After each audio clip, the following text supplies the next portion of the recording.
Hello, good morning, good evening, and good afternoon, and wherever you are in this wide, beautiful world, you are very welcome to the Global Sales Leader Podcast. I'm your host, and this podcast is dedicated to sharing golden nuggets of knowledge, inspiration, and valuable insights from experts around the globe.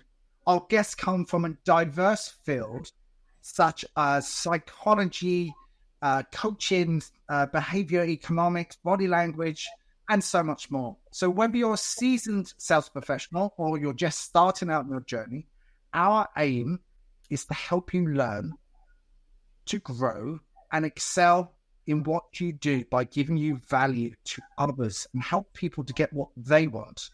And today I have a wonderful guest, and I'm speaking to him for a second time.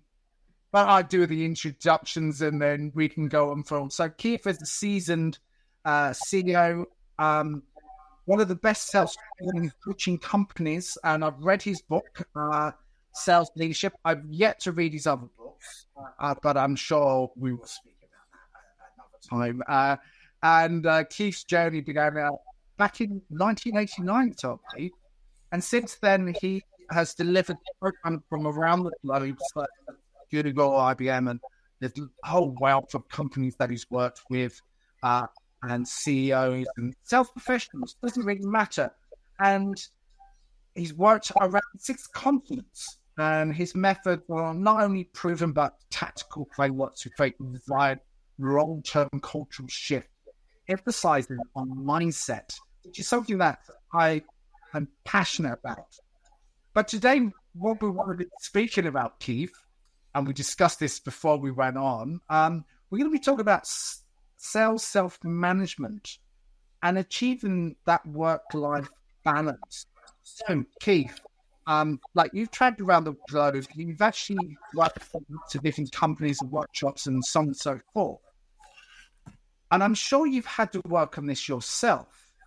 And before you can, because the way I believe it, you have to work on number one before you can actually help other people with your own experience, and then you put it into a framework or methodology or whatever to make that impact with other people. So when we talk about self-management with as a sales professional or whether you're a manager or whatever, what does that mean to you specifically?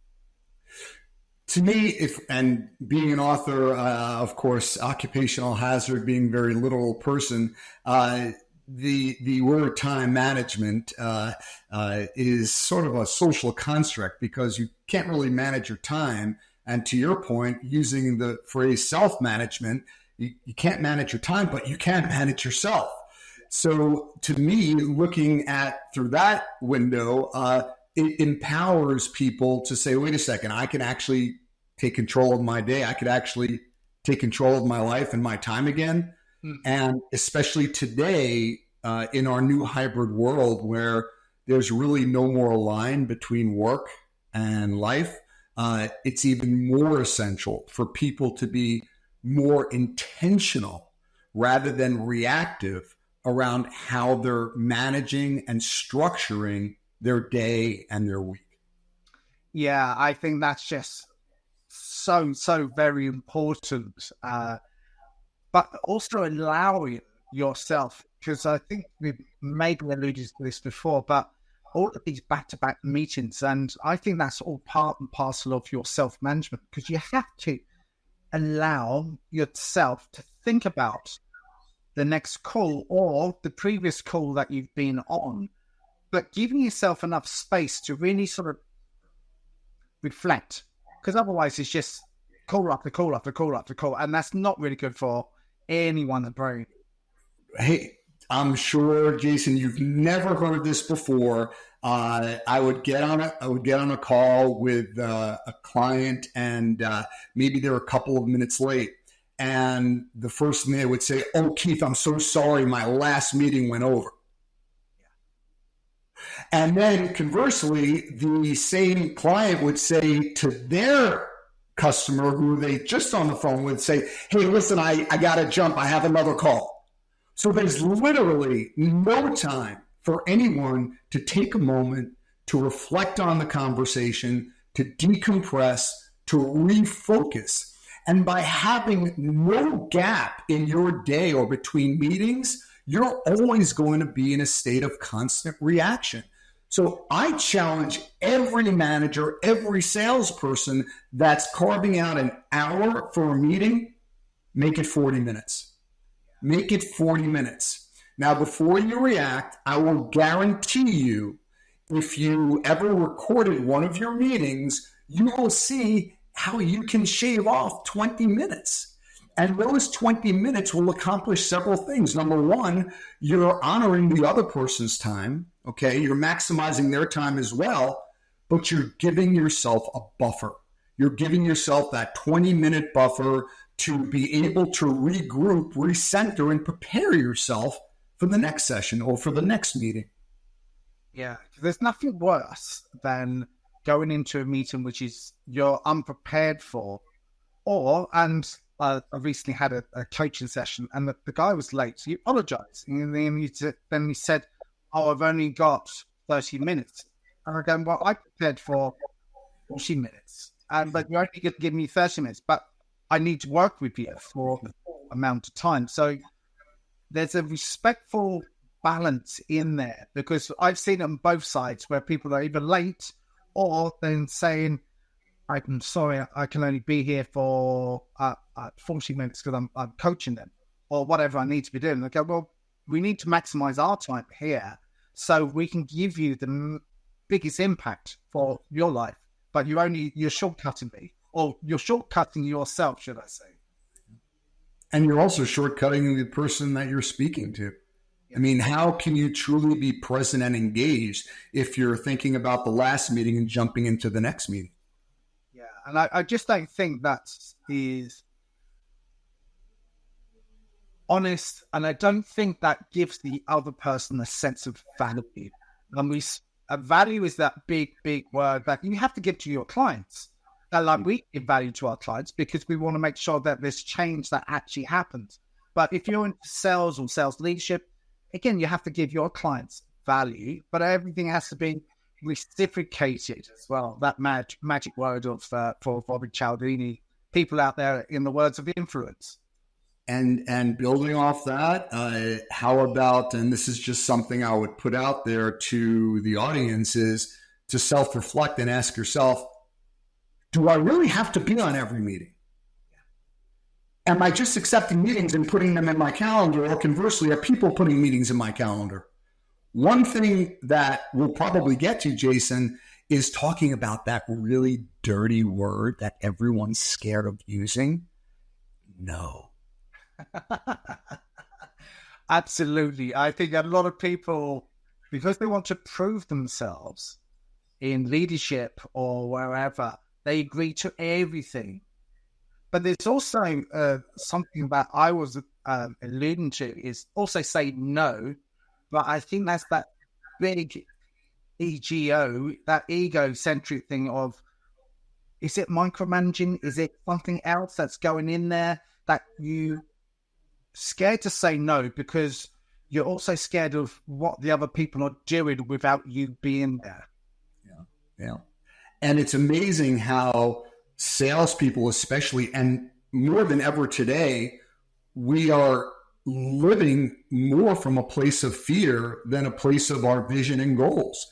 Because with, the quiet quitting and the level of disengagement, which, just again, went up 92% of employees are disengaged. When you factor all those things in, and salespeople are struggling to hit their numbers, they feel like, I have to say yes to everything. Because the assumption is, well, if I don't say yes to all my clients' requests, I'm going to lose them to a competitor. Well, consider this. Think about the people that you respect and admire. I will guarantee you they are masterful at protecting their time and using the word no. Now, let's be clear. I'm not suggesting when someone asks, hey, can you help me, run around and say, no. Hey, would you like to book this meeting? No. Hey, would you be able to go on this appointment with me? No. I'm not suggesting to run around and saying no to everyone. However, when you look at self-management, there's actually three pillars. There's the strategy, there's the language of self-management, and the mindset of self-management. It's a three-legged stool. And if one of those legs are missing, the stool will fall. Most of us think, oh, time management means putting stuff on my calendar and being able to manage my activities. No, that's not what it's about. First of all, and this is something I remember vividly when I delivered a keynote to probably about 1,000 senior leaders. And it was an open forum, and there was a moderator. And one of the people in the audience, they raised their hand and they asked me a question. And the question was, well, Keith, what's the best way for me to manage my calendar and manage my time? And rather than respond to that question, I posed the question to the audience. And the question that I posed to the audience was, how many of you have heard the expression, time is money? Now, of course, every hand goes up, right? And then I said, well, do you truly treat your time like you treat your money? In other words, for those of us that protect their money, right? We invest it. We have a financial planner. We put it in the bank or a CD, or we hide it under our mattress. There's some way where we protect our money. But do we do the same respect for our time?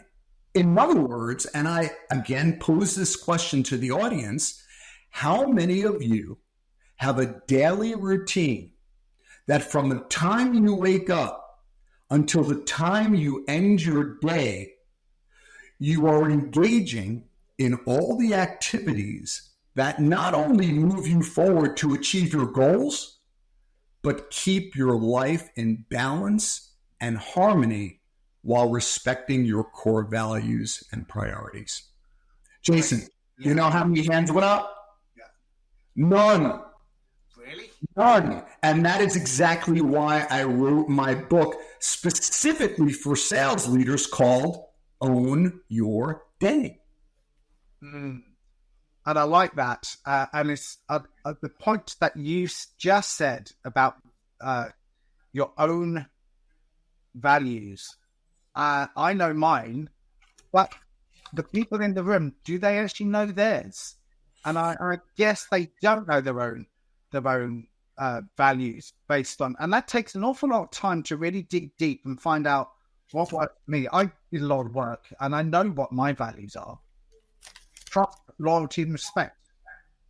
I've got three pillars that stick into my head, and I've had that, and it took me a little while to get there, but I have them. Sometimes they work in my benefit, and sometimes they don't. And if they veer off how I work, then sometimes that I have a little bit of a problem. But at least I know what they are. We need to go deeper on this one, Jason, because most of the time when I ask people, the hundreds of thousands of leaders that I've had the privilege of working with, I would ask, what are your core values? Yeah. And quite often the first response I hear is, Keith, what's a core value? So my personal definition of a core value is how you show up and who you are that makes you whole and complete. So really saying what you said in a different way, let's say, and these are some of my core values, connection, making an impact, family, extreme self-care, travel, adventure, culture, of course, music, love. These are just some of my core values. Now, let's follow through with this. If you are able to identify your core values, let's now introduce another word into this conversation: integrity. Yep. Integrity doesn't always mean honesty. Integrity, as I define it, is what you do to make yourself whole and complete. So now let's beeline that back to values. If I am honoring all my core values, I am in my integrity. I feel whole. I feel complete. Now, let's look at our last several years where we were all stuck inside our homes over the pandemic. Now, here I am, I'm in my home. Well, I'm thinking, why do I feel off? Yeah. And I'm going through my list of values, and I'm looking at them, and I'm thinking, okay, well, I'm honoring love, and I'm honoring extreme self-care, and I'm honoring music and connection. However, I'm not honoring adventure. I'm not traveling to other countries. I'm not able to engage and learn about different cultures and languages. I'm not able to go out and give people hugs because I'm a hugger. So those are the things. And if you ever feel off, like, those days you just feel off, now everyone can say, now I know why. It's because I'm out of my integrity, because I'm not honoring maybe one or two or three or more of my core values. So another example is, let's say for, my core value, of course, family, right? And spending time with them. Yeah. At the end of the day, I know when to shut down to be fully present and engaged with my family. However, what's going to happen if I'm working till 10 o'clock at night and I'm not seeing my family? I'm now out of my integrity because I'm not honoring my values and my priorities. Which brings me back to balance. And I threw it in there, and I didn't want it to serve when you were speaking either, because I think there's a certain level, and when you're slightly off. And I felt slightly off today because something was misaligned with me. And I know what it was, and I knew exactly what it was. I actually took some quiet space in my head, like I meditate. So I meditated, but that allowed me for 10 minutes just to think.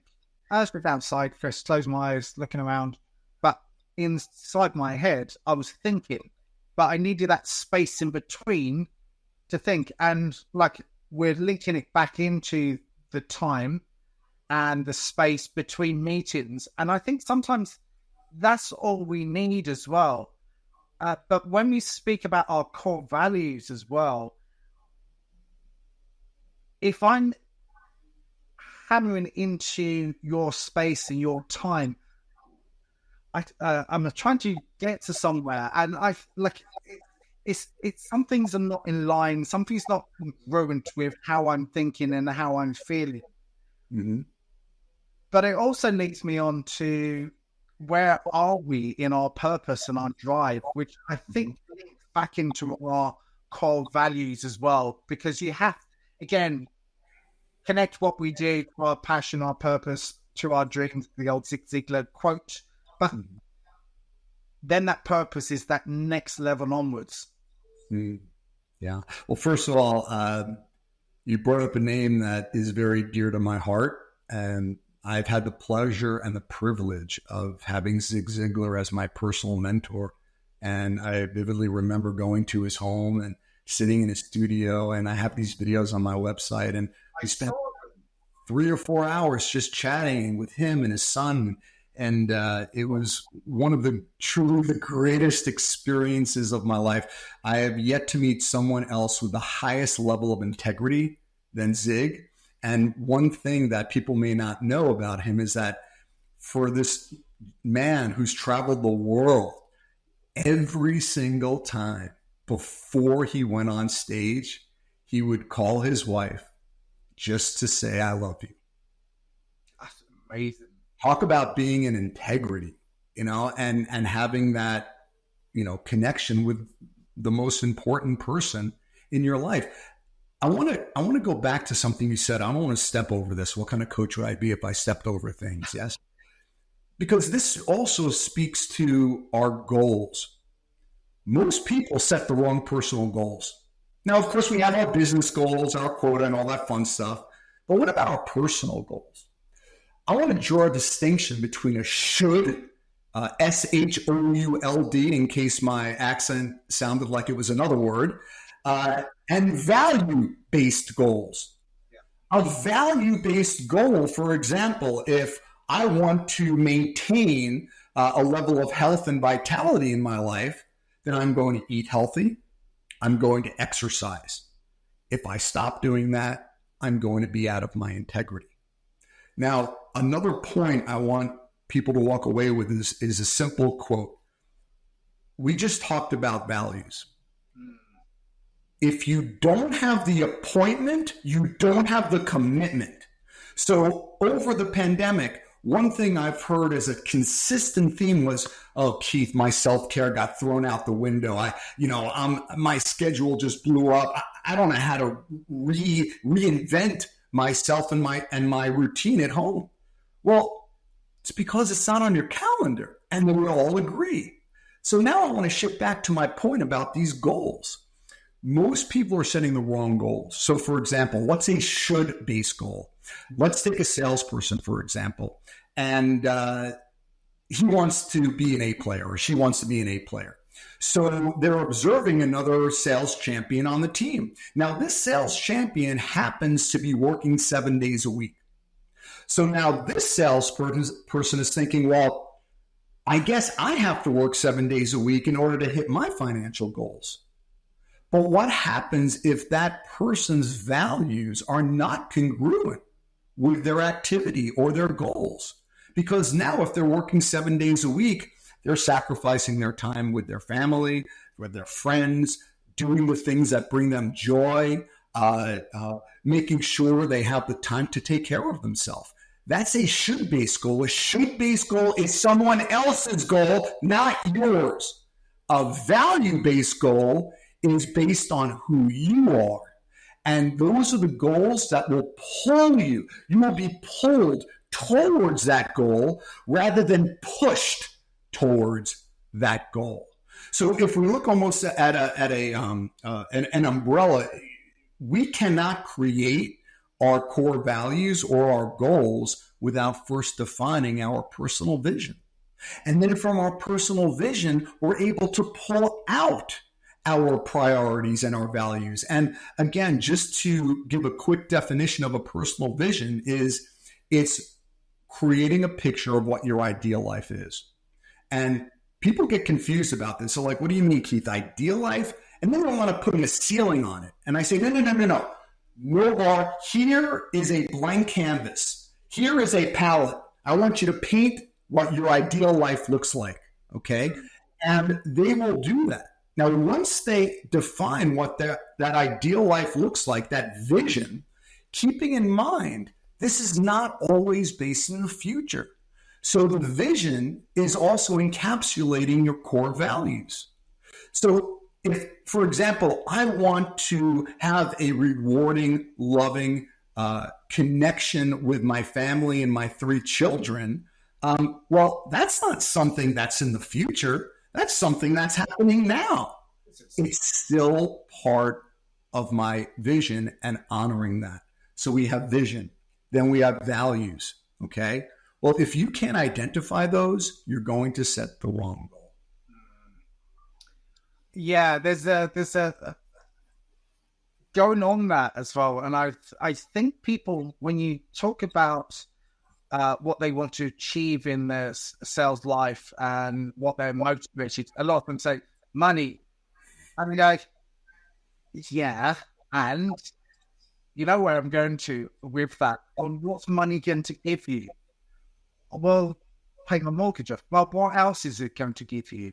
Well, it's going to give me freedom. Freedom. All right. So now we're getting there. So what else will it actually do in order for you to get that money and in order for you to be inspired and motivated to get that paycheck every month plus that commission on top? What else needs to happen? And where do you need to... And it's in line with what you say with your values, but in that vision, how that's going to make your life better, as opposed to, yeah, the money, that's what's motivating me. Oh, yeah, but it's not really, is it? Well, you even mentioned earlier when we were chatting about extrinsic and intrinsic motivations. And the challenge with extrinsic motivations, like, hey, I'm going to give you an incentive if you can go ahead and hit X, Y, and Z, around your sales numbers for the next quarter. Well, that's extrinsic motivation. What happens when the money runs out? Exactly. So and this is something certainly that is near and dear to my heart when through the research I've done, and even the research anyone can go online and see, what do people want most in their career? Money isn't even on the top 7 or 8. It's purpose, connection, making an impact, engagement, okay, collaboration, trust, fun. That's what people want most in their career, because those things never go away. Yeah. And they're always there. And that's what managers need to tap into, and they're just not doing it. And then they wonder why motivation is short-lived, and they feel like they're constantly pushing a boulder up a hill. Yeah. And it's also that you have to, everyone's slightly different. I recently read a book on the DISC and different personalities and all of that. Interesting. But it also links into people's internal motivations, because we're all different. And if the managers can connect in with that, and even, I think we might have alluded it to last time, even to check in with them, say, oh, that's an interesting book you have in the background, or I'm not being a guitar that you've got, or I can see you've got some pictures there. Like, you get to know their people, but also their personalities, some more drives as well. And how many times do you know leaders actually sitting down and having this conversation, and they're not? So what they wind up doing is making costly assumptions around what people are motivated by. And typically they're actually managing in their own image, because what they're thinking, their internal narrative is, well, I know what I'm motivated by, so I'm going to assume that's what they're motivated by as well. Instead of actually sitting down and saying, hey, what I want for you is to achieve your goals here. And I want to learn more about what inspires you and motivates you here at work, and making sure that what you're doing here at work is aligned with your core values. Are you open to talking about it? And then the questions that ensue are what? What are your core values? What is your personal vision? What makes you happy? One of my favorite questions, if you didn't have to work, what would you do with your time? What inspires you? What gives you a sense of purpose? How would you design your ideal day? What would that look like? Managers are not having these conversations, quite frankly, because their manager never had it with them. They're all inside their own head. Something that I've done before, and something that I've advised and also coached, is taking them out their surroundings, because it's that shield, and go for a walk. Best way to really open up and just have just the endorphins are going. You're out of the office scenario situation. If you're lucky enough and they're local enough and they're in the same office space, take them out of the space. And they feel more relaxed. You feel more relaxed. The barriers go down, and they're more free to talk. Have that conversation, organic conversation, like we are today. Which speaks to one of the things we talked about earlier. What do people want most in their career? Trust. One of the things, one of the top 10. Trust and that connection, which is also there as well. That human connection, rather than that robotic thing that we're taught to do when we probably first started out in sales, that I was taught, be a robot and do this and out. In reality, after a period of time, you learn not to be a robot. You learn not to follow a script. You learn to take the emphasis out and be human, because we are human beings and we have to communicate to the other person as if they are human. And, I want to follow up on that more is, when I'm doing any type of on-site training, one of the things that every participant shares that they found valuable is, Keith, I never get to be in a room with my peers. I never get to connect with them like this. And oh my gosh, I didn't realize they're running into the same challenges that I am. And then we wonder why disengagement in the workforce is at 92%. Managers and leaders and companies are not connecting the dots on this. Okay? They ask, well, here's what's going on, but do they ever stop and say, well, here's why it's going on? And the reason why is they're not giving their people what they really need and want to help them honor their core values. And what's going to happen if you get your team together? Foster deeper connection, foster trust, foster engagement. Well, what do you think that's going to do when it comes to collaboration and results? Absolutely. Everyone has each other's back. If something's not going well for one salesperson or one person in the team, whether it's personal or they're not hitting their numbers, hopefully you'd like to see that someone else is going to go, well, I have your back here. I'm going to work with you. I'm going to mentor you. I'm going to coach. I'm not going to look for anyone else. And that comes with intrinsic motivations again, is to maybe part of their belief patterns is to help someone else as well, because they're my friend. They're also my colleague. But also we have that connection there. If we want to bring anyone else in, let's speak to my manager and say, look, this Keith is having a challenge here. What should we do as a team to build him up and to make sure that we all grow together, all learn, grow together? And something that I like to share when I do a workshop is that you might know more than I do, but I want to make sure that we put everyone's experiences out so we all share and learn together, because that's part of the growth area. And I mean, to me, most, if not all salespeople and sales managers I know truly want to make an impact. Well, if they're not together supporting each other, one of the core values of sales leaders is wanting to support others and contribute. Well, that's very difficult if you're not connecting with your team and your people on a deeper level. Yeah. I find this so fascinating, ridiculously fascinating. And things that every generation that goes past needs to feed back into the knowledge, probably like you and I are doing, back into the newer generation that comes through to teach them this. And there is people are saying, Gen X, Gen Y, Gen Z, or whatever it might be in today's acronyms that are out there. There are some people that are just naturally gifted, that they can communicate, and they do have that emotional intelligence. They do have this and that people are being pigeonholed on. It's not everyone. Some people that need a little bit more help than other people. And I think that speaks to, what we alluded earlier about, time management is also the language of time management. And part of the language of time management is being able to set boundaries. And boundaries are basically the protective line around you to protect yourself from the damaging or toxic behavior of others. No, you may not talk to me like that. No, you may not dump that task on me. No, you may not put that ridiculous deadline on me.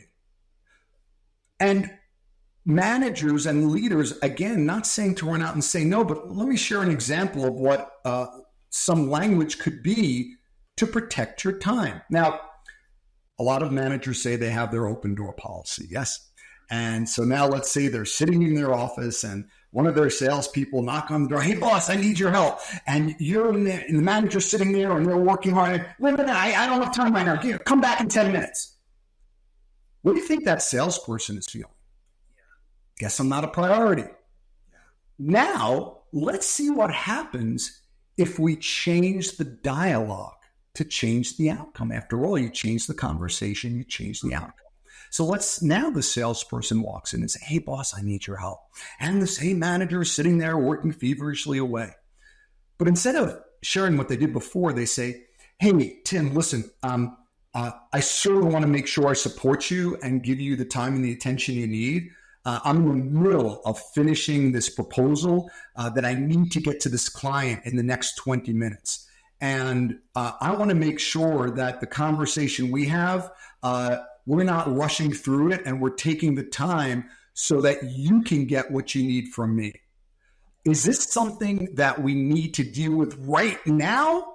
Or is this something that can wait a little later when you and I have the time and the bandwidth to get into it more detail without feeling rushed, again, to give your questions and challenge the time and the attention it deserves? What do you think that person is going to say? Absolutely. Of course. Now, here comes the added bonus. For leaders, this is actually a way to get your time back. Speaking of which, because what do you think is going to happen from the time that salesperson says, okay, boss, it's 12 o'clock, I'll meet you at 4, and then you go ahead and meet that salesperson at 4 o'clock? Well, Jason, and I know very well what may happen. The manager goes to the salesperson. What does the salesperson say?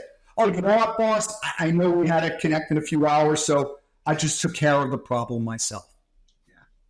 Excellent. And that's what happens. Generally, as a rule, they go into, oh, I can do that myself. But there is a flip side to that. I was working with a manager a while back, and she kept saying yes to everything, even if she was in the middle of something. And she was just a yes person going, yep, I'll do that. I was saying to her, what's stopping you from saying no? And we discussed that earlier about what's stopping you from saying no and giving yourself reflective time. But she was so nice. She was just a people pleaser as opposed to getting on with what she was supposed to be doing. So there's a balance there. Yeah, and not protecting yourself. How can you help others if you're not protecting your own time? And what you share, I actually call a yesaholic. Yeah. And if you ask someone, oh, I can't say no, what do you typically hear? I don't want to disappoint people. I don't want them to think I'm not a team player, especially a client. I can't say no to a client. I mean, I don't lose their business. These are all costly assumptions. So what I suggest, especially, one thing we talk about earlier is who is really putting the pressure on ourselves when it comes to deadlines? It's not your customers. So there's a salesperson talking to a customer and they're ending the conversation. And the end of the conversation, of course, there's the next step. And let's say that next step is the salesperson is either going to send them a quote or a proposal. And what do they say to the customer? Hey, listen, I'll get this to you tomorrow. And then the salesperson is actually creating the very challenges they want to avoid. That deadline on them, they did it. Why? Because of the assumptions they make that the customer must have it yesterday. Instead of saying, Mr. or Mrs. Customer, what's the latest I need to get this proposal to you by? Well, actually, Keith, you know what? I don't need it tomorrow. I'm actually taking a vacation. So if you get this to me by next week, that's totally fine. The response to the salesperson, great. So if I get this to you by next week, when will you have a chance to review it? Well, actually, I'm not the only decision maker on this. I need to bring in some other stakeholders around this. And that meeting's not scheduled for about 5 days after I get back from my vacation. Oh, so is it okay if I get this to you in 7 days, 8 days? Of course, not a problem. Because of the boundary and those questions that the salesperson asks, they're not making that costly assumption. And that's why they get into this yesaholic problem. Now, there's a deeper issue here. Because say, Keith, on that is the fight, flight, or freeze mechanisms going in their heads. So I need it to say they've asked me for now, but they really haven't clarified anything. Yeah. Biggest lesson I learned is, I just did it then, is to pause and stop. Gather your thoughts. How would you like to be seen? And then you go into asking the question. More often than not, you're too eager to go da-da-da-da-da-da-da-da, and you're too eager to go yes, as opposed to being exactly what you just did, and then just go, well, let me just slow down, bit my time, and pause. Let me think. Then respond. And that's how you protect your time. And one of the things I find that leaders, I would say pretty much every leader struggles with, is not only their own time management, but helping other people manage their time. After all, if the managers are struggling with time management, it makes it very difficult for them to support and coach others around that.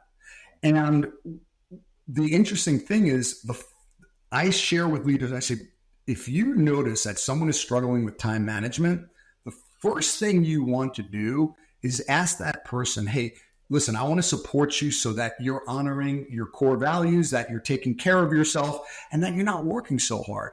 Can you please send me a screenshot of your week, of your calendar? I will bet you, and I am not a gambling man, 99% of the time, the only thing that manager will see in that person's calendar is appointments or meetings. And there's a whole bunch of white space in there. So, of course, my response is, wow, Mr. or Mrs. Salesperson or manager, you have so much free time on your hands. What are you doing with all this free time? And like, Keith, why are you nuts? I don't have free time.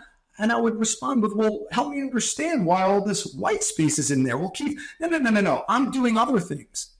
And I would ask why. And they would say, well, Keith, meetings, developmental, if a manager, I have my Monday morning meetings. I have emails that takes me probably 2-3 hours a day, fires that I need to put out, administrative work that I need to do, one-on-one coaching with my team. Oh, so you actually have a lot of other things that you're engaging in on a daily basis. And the person would, of course, respond with absolutely. And my response to that is, well, why isn't it scheduled? Yeah, that's what I would think. You don't have the appointment, you don't have the commitment, but here's the deeper challenge is when people ask, hey, can you help me with this? Or do you have some time to do this? Or when can you get this to me? That person is going to look at their bare calendar and be like, oh yeah, no problem. I can get this to you tomorrow.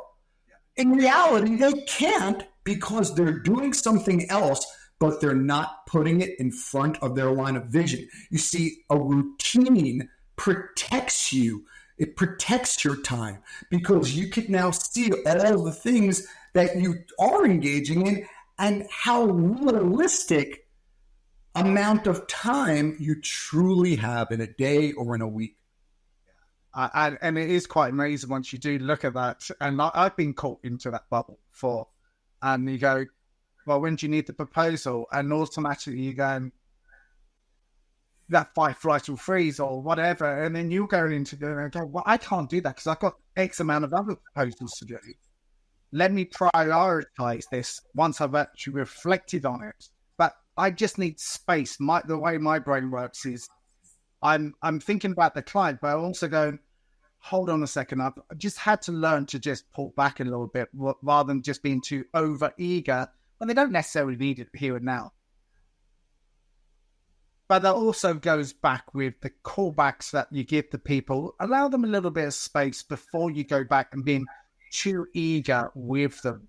And then again, that goes in with that scheduling and that time and everything else. I think we've had a wonderful conversation. It all blends together. And, I wanted to dive back into what we were talking about before, this yesaholic. If people are yesaholics or people pleasers, chances are they will not have a routine. And I learned this a long time ago because a lot of my clients were really sneaky about how they manage their time. And then I started creating this model of how to coach time management. And I would speak to some clients and they were very diligent. They created their routine. They put time in for self-care, their priorities, where other clients would, oh, Keith, I haven't been able to create my routine yet. And another week would go by. Oh, no, I haven't been able to create my routine. Here's the root cause of being a yesaholic. There is a drug of choice in corporations globally. And the drug of choice is adrenaline. I don't suppose you know any adrenaline junkies. So let's play this out. How can you assess whether you're an adrenaline junkie? Because if you're an adrenaline junkie, there is no way you're going to have a routine. Conversely, if you have a routine, you can't be an adrenaline junkie. So in other words, say that in a different way is, if you cannot create your routine and you're struggling with that, you have to have a choice. Either you're an adrenaline junkie or you're going to create a routine. You can't have both. It's like mixing water and oil. So what people need to do is shift to another healthy energy source, and that's called momentum. Consistency in thinking, consistency in action, consistency in results. Adrenaline, oh man, ever know anyone who waits to the last minute to get something done?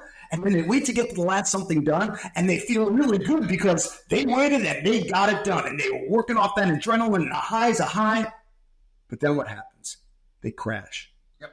That is not sustainable, and it comes at a cost to our health, our minds, our body, our spirit.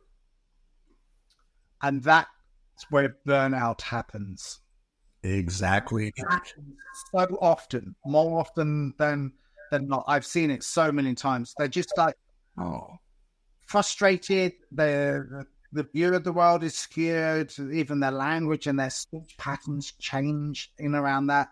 How they think, their internal dialogue changes, and they can't help themselves because that's what they haven't managed their time correctly to give themselves space. And I think we've gone back into that complete circle, which I think is so empowering. It is. And again, if you're an adrenaline junkie, remember, human beings tap into any energy source, even if it causes suffering or difficulty. Adrenaline is an energy source. And unfortunately, most organizations, managers and salespeople are adrenalized because they have to get stuff done. So quick self-assessment that I always share with my clients is, number one, do you have any unfinished projects on your plate? Okay. Number two, does boredom scare you? Number three, do you thrive on solving problems? These are just some of the questions that I ask.